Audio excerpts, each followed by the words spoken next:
जय भीम, जय भारत, जय संविधान।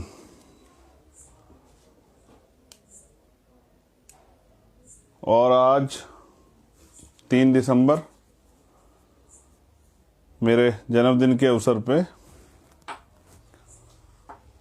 कुछ ज़रूरी बात अपनी आप लोगों के बीच रखने के लिए मैं लाइव।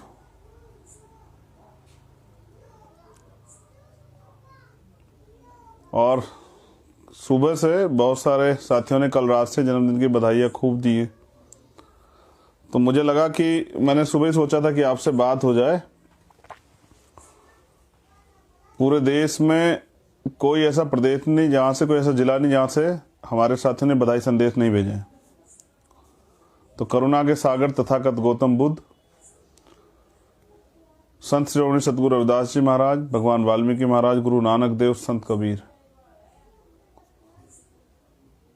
सभी संतों, गुरुओं, महापुरुषों को नमन करते हुए राष्ट्रपिता ज्योतिबा फूले, छत्रपति साहू जी महाराज, नारायण गुरु, पेरियर रामास्वामी नायकर, पेरियर लल्ले यादव, संत गाडगे जी महाराज,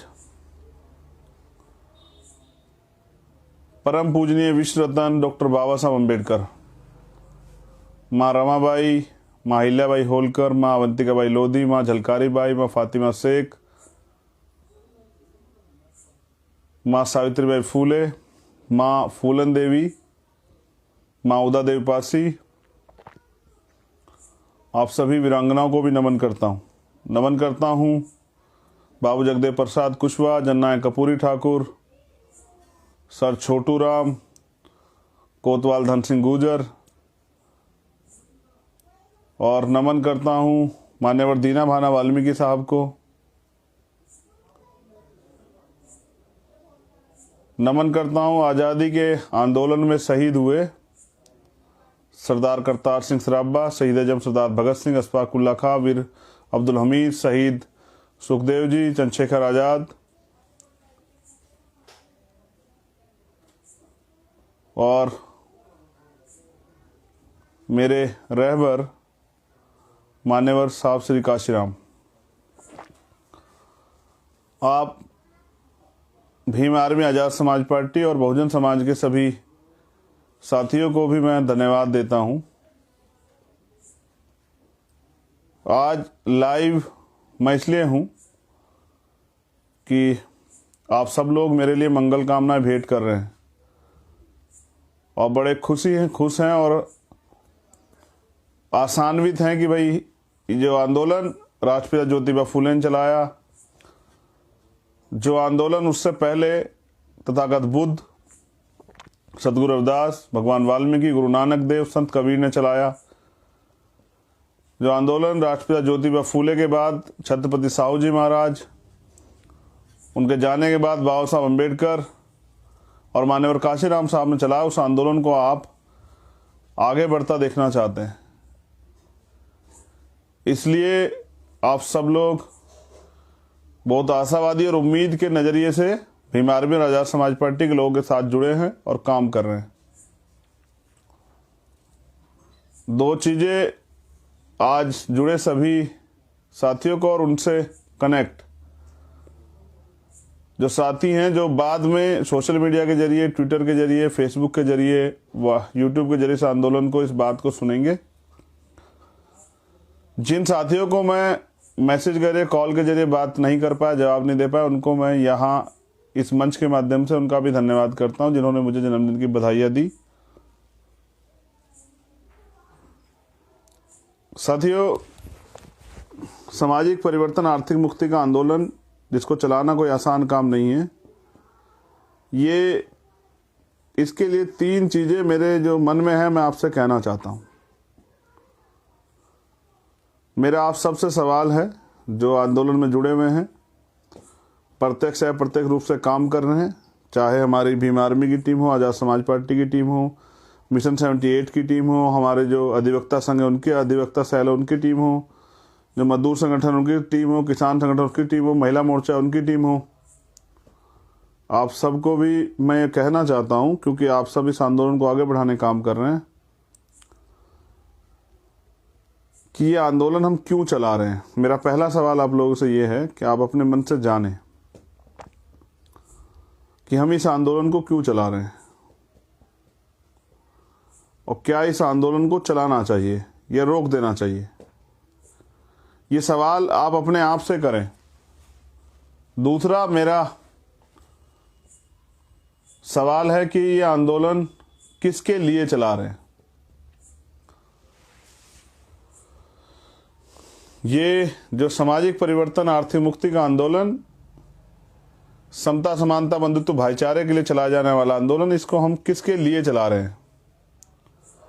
और तीसरा और ये अंतिम सवाल कि ये आंदोलन कैसे चलाना चाहिए, इसके लिए मानक क्या हों, इसके लिए संकल्प क्या हों, इसके लिए विशेषता क्या हों। ये सवाल, तीनों सवाल, और जैसे आप घर परिवार को चलाते हैं आंदोलन चलाया कैसे जाता है, ये तीन चीज़ें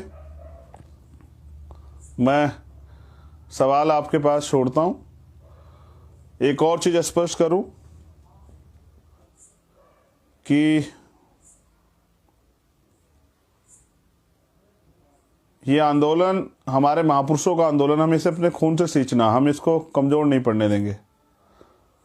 जैसा मैं लगातार कहता हूं, ईमानदारी, संघर्ष, संकल्प और त्याग से आंदोलन चलते हैं। और ये आंदोलन भी जब आप इसको पढ़ेंगे, जानेंगे, जानने के लिए तरीका यह है, जो लोग मिशन का काम कर रहे हैं वो पहले अपने अंदर ज्ञान प्राप्त करें, खुद से ज्ञान प्राप्त करें, जो वो दूसरों को प्रकाश दे सकें। जैसे खाली बाती नहीं जलती है, दीपक में जब बाती डाल दी नहीं जलती, उसमें तेल भी डालना पड़ता है तब वो चलती है। तो यानी कि ज्ञान अगर आपके पास होगा तभी आप आंदोलन चला पाएंगे। जैसा मैंने आपसे कहा कि इस आंदोलन को चलाने के लिए आपको 3 महापुरुषों को पढ़ना पड़ेगा, उसके बिना आंदोलन नहीं चल सकता है। आप मुझसे भी पूछते हैं भाई इतनी ऊर्जा कहाँ से लाते हो, तो आप पढ़िए राष्ट्रपिता ज्योतिबा फूले, परम पूजनीय विश्व रत्न डॉक्टर बाबा साहब अम्बेडकर और मान्यवर साहब कांचीराम साहब के जीवन परिचय को, जीवन संघर्ष को। और मुझे लगता है फिर आपका सारा जो परेशानियां हैं, सारी बात जो है ना, सारी जो आपस में मतभेद हैं, कैसे चलाना है, क्यों चलाना, किसके चलाना, सब क्लियर हो जाएगा। एक अहम जानकारी चुनाव चिन्ह के लिए मैंने कही थी, उम्मीद थी कि आज हो जाएगा।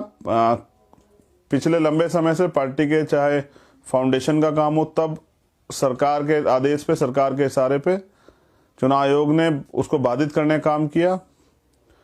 फिर उसके बाद पार्टी बनने के बाद पार्टी को मान्यता नहीं देने का काम, पार्टी का जो है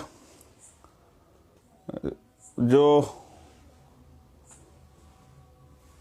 रजिस्ट्रेशन नंबर देने का काम जो है ये चुनाव आयोग नहीं कर रहा था। इसके लिए भी हम लोग कोर्ट से लड़े, कोर्ट के आदेश पे देना पड़ा।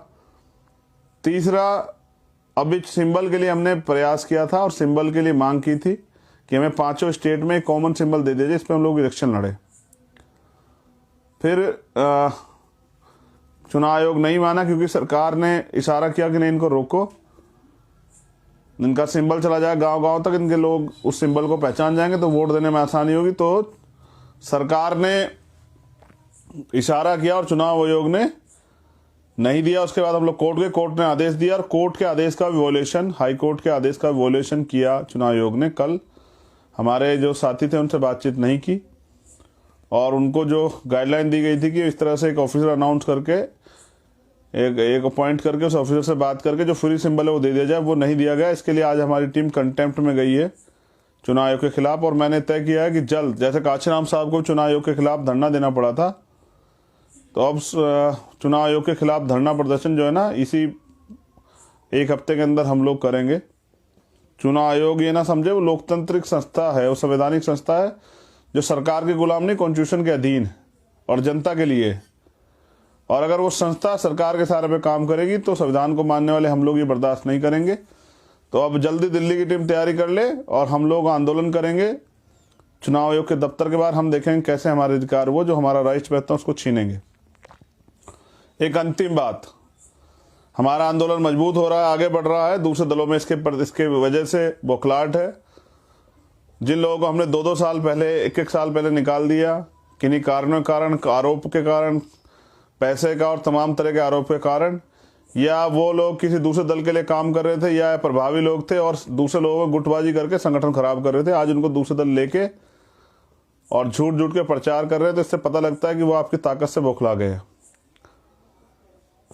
जो आदमी हमने पार्टी निकाल दिया संगठन में, उसके साथ एक आदमी नहीं गया, उनको लेकर वो बड़े बड़े जो है ना दावे कर रहे हैं। तो ये इससे स्पष्ट होता है कि आज़ाद समाज पार्टी, भीम आर्मी के लोग ताकतवर हो रहे हैं, जिनके सम्मान में दूसरे दल नतमस्तक हुए बैठे हैं। हमारे जो हमने जो जिसको कबाड़ा समझ के निकाल दिया, उसको अपने सर पे का माथा के चंदन जो है उसको ताज समझ के अपने सर पे मस्तक करने वाले लोग, आप समझ लीजिए कि आपके आंदोलन कितने डरे हैं। और वो झूठ भी फैला रहे हैं कि भाई चंद्रशेखर जी भी जो है ना किसी दल में को ज्वाइन कर लेंगे, अपने दल का विलय करा देंगे कुछ और। तो मैं आज आपके सामने अपने जन्मदिन के अवसर पे ये कमिटमेंट करता हूँ कि मैं पहले भीम आर्मी का एक कार्यकर्ता हूँ, आज़ाद समाज पार्टी का कार्यकर्ता हूँ। जब जो पार्टी जिस गाइडलाइन पे, जिस दिशा निर्देश पे काम करेंगे उस पर काम करूँगा। समाज जिस दिशा निर्देश पे कहेगा उस पर काम करूँगा। दूसरा, मैं किसी दूसरे दल का चवन्नी का मेंबर भी कभी नहीं बनूंगा। हमारा दल है आज़ाद समाज पार्टी, हमारा घर है, हमारी जो है हमारा आंदोलन है, हमारी माँ है भीम आर्मी, जिसको हमने अपने खून पसीने से सींचा, हम उसको आगे बढ़ाने का काम करेंगे। और कोई दल मुझे प्राइम मिनिस्टर भी बनाएगा तो भी मैं किसी दल में नहीं जाऊंगा। पद तो बहुत दूर की बात है, प्रतिनिधित्व तो बहुत दूर की बात है। चुनावी गठबंधन किसी भी दल से अपनी शर्तों पे हो सकता है, लेकिन किसी दल का मेंबर मैं नहीं बनूंगा। हमारा दल आज़ाद समाज पार्टी है, हमारा संगठन भीम आर्मी, और हम इसी के मेंबर रहेंगे। ये आंदोलन है सामाजिक परिवर्तन, आर्थिक मुक्ति का आंदोलन, समता समानता बंधुत्व भाईचारे का आंदोलन, बाबा साहब अम्बेडकर के त्याग बलिदान का आंदोलन, ज्योतिबा फूले के अपमान, साहू जी के सामाजिक न्याय और मान्यवर काशीराम साहब के जीवन बलिदान का आंदोलन है। मैं अपने जीवन के अंतिम समय तक, आज अपने जन्मदिन के अवसर पर आपसे वादा करता हूँ, अपने जीवन के अंतिम समय तक प्रयास करेंगे। हमने 10 साल का एक टारगेट बनाया है कि 10 साल के अंदर हम राजनीतिक सफलता जो बाबा साहब अम्बेडकर काशीराम साहब चाहते करेंगे। और किसी कारण हम उससे अगर आगे पीछे चूक भी जाते हैं, जबकि हम नहीं चूकने वाले, तो भी अगर मैं आखिरी मेंबर भी रहा तो भीम आर्मी आज़ाद समाज पार्टी का रहूँगा। राजनीतिक शक्ति, उसके लिए हम लोग प्रयास कर रहे हैं और 10 साल का एक गाइडलाइन हमने बनाई है। आज जन्मदिन के अवसर पर आपको बता रहा हूँ कि 10 साल तक बिना किसी पद प्रतिष्ठा और अवसर की चाहना किए बगैर मैं इस आंदोलन को घर से छोड़ के मजबूती से चलाऊंगा और लगातार इसी भूमिका को अदा करूंगा एक कार्यकर्ता की, और बहुत मेहनत से इस काम को करूंगा। विश्वास के साथ ये भी कह रहा हूं कि हम ताकतवर होने जा रहे हैं 2022 में। विरोधी चाहे कितना प्रयास कर लें, और हम लोग जब राजनीति करेंगे, ताकतवर राजनीति, आप देखिए सारे विपक्षी दलों को एकजुट होना पड़ेगा हमें रोकने के लिए। और ये पहले भी हुआ है, मैं अकेला इस बात को नहीं कह रहा हूं, इसकी गवाही है माननीय काशीराम साहब। क्योंकि जो मैं कहता हूं उस कमिटमेंट को तो मैं निभाता हूं, लेकिन मैं उस काम को कभी नहीं करता जिसको मेरा जमीर गवारा नहीं करता, जिसके लिए मेरा जमीर गवाही नहीं देता है। तो जन्मदिन की बधाई आपने दी, मगर मैंने सुबह एक पोस्टर रिलीज कराया था कि भाई जन्मदिन की बधाई की जगह मुझे ताकत दीजिए कि मैं बहुजन समाज को शासक समाज बना सकूं, बाबा साहब अम्बेडकर और काशीराम साहब का सपना पूरा कर सकूं और आपकी जिंदगी बदल सकूं, भारतीय संविधान को लागू करा सकूं, उसकी रक्षा कर सकूं और संविधान पे जो आधारित अधिकार है उनको दिलाकर आपके जीवन में परिवर्तन कर सकूं। क्योंकि 71 साल में आज तक आप रोटी कपड़े मकान की लड़ाई लड़ रहे हैं। रोटी कपड़ा मकान, ज्यादा ज्यादा रोजगार, ज्यादा ज्यादा इलाज, स्वास्थ्य सेवाएं, ज्यादा ज्यादा जो आपको जो है अगर कुछ और थोड़ा बहुत जमीन का अवसर, लड़ाई तो भागीदारी हिस्सेदारी की है, इस देश की सत्ता व्यवस्था में हिस्सेदारी की और सामाजिक परिवर्तन की, जाति विहीन समाज बनाने की। मैं अंत में इस बात को खत्म करते हुए आज के उस पर एक संदेश देना चाहता हूं हमारे नौजवान साथियों को जो भीम आर्मी आज़ाद समाज पार्टी के माध्यम से काम करते हैं, कि बाबा साहब अम्बेडकर ने जातियों में बटे समाज को, जिनकी आबादी, जिनकी जातियों में जिनको बांटा गया, शेड्यूल कास्ट की 1,500 जातियाँ, शेड्यूल ट्राइब की 1,500 जातियाँ, बैकवर्ड माइनॉरिटी की 3,743 जातियाँ, जिनको 6,743 जातियों को जातियों में बांट के, जिनका भाईचारा खत्म करके ऊंच नीच की भावना इनके अंदर भर के इनको तोड़ने का काम किया। मैं समझता हूं कि बाबा साहब अम्बेडकर ने के अथक प्रयास से संविधान में हमें वर्ग बनाया गया। तो मेरी अपील है नौजवानों से, शेड्यूल कास्ट के जितने जातियों के लोग हैं वो जातियों में ना बट के भाईचारा बनाएं, वर्ग बनाएं, और फिर बैकवर्ड के भी लोग जो हमसे जुड़े हुए हैं वो जातियों में ना बट के वर्ग बनाएं, माइनॉरिटी के लोग जातियों में ना बट के वर्ग बनाएं, और फिर इस वर्ग का भाईचारा बना के बहुजन समाज बनाएं। क्योंकि लोकतंत्र है, जिनकी वोट होती है उनका राज होता है। वोट हमारे पास है, राज हमारा नहीं है, इसलिए हमें इस बात को गहराई समझते हुए वोट तैयार करना पड़ेगा।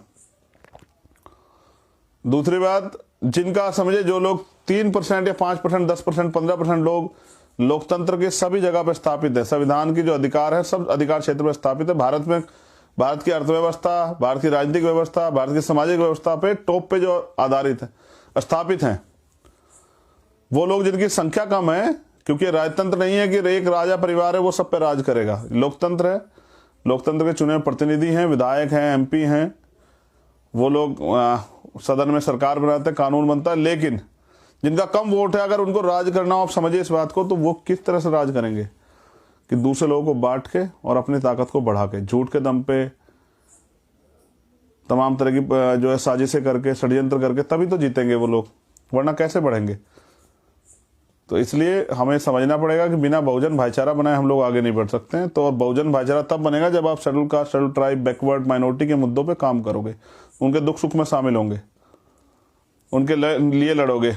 कई लोगों ने, कई संगठनों ने, संस्थाओं ने आज मुझे जन्मदिन की बधाई दी, जिसमें 69 शिक्षक भर्ती के बच्चे भी हैं, SSC GD वाले बच्चे भी हैं, सहारनपुर मेडिकल कॉलेज में जो धरना चल रहा है उसके बच्चे भी हैं, बहनें आई थी। मैं आप सबका धन्यवाद करता हूं, विश्वास के साथ कहता हूं आने वाले आपके जो आंदोलन में हम लोग बड़ी मजबूती से खड़े होंगे। 12 तारीख को मैं चित्रकूट आ रहा हूं, जो प्रतिनिधित्व का एक प्रोग्राम सरदार सेना और उनके साथियों ने चलाया हुआ है, जिसमें पिछड़े वर्ग की जातिवार जनगणना, नहीं सभी की जातिवार जनगणना है, बैकलॉग का मामला, SC ST OBC के लिए आरक्षण का मामला है, और भी कई सारी मांगे हैं। उनके मांग को समर्थन करने के लिए 12 तारीख को मैं चित्रकूट आ रहा हूं। कुछ पॉलिटिकल गठबंधन और सब चीज़ों पे भी चर्चा चल रही है, जल्दी वो अनाउंस किए जाएंगे, या जो भी और पार्टी की गाइडलाइन बनेगी मैं उनको आपको बताऊंगा। फिर मैं आपसे कह रहा हूं कि बहुजन समाज के लोग एकजुट हो जाओ, अगर इस देश में इंसान का जीवन जीना है, यानी कि आपको अधिकार के साथ जीवन जीना, तो एकजुट हो जाओ। जय भीम, जय भारत, जय संविधान, जय लोकतंत्र, जय विज्ञान। और मेरे जन्मदिन के अवसर पर आप सभी के लिए बहुत बहुत मंगल कामनाएं। आप सभी दीर्घायु हों, स्वस्थ रहें, और इसी तरह से इस आंदोलन को मजबूत करें। सभी बहनों माताओं को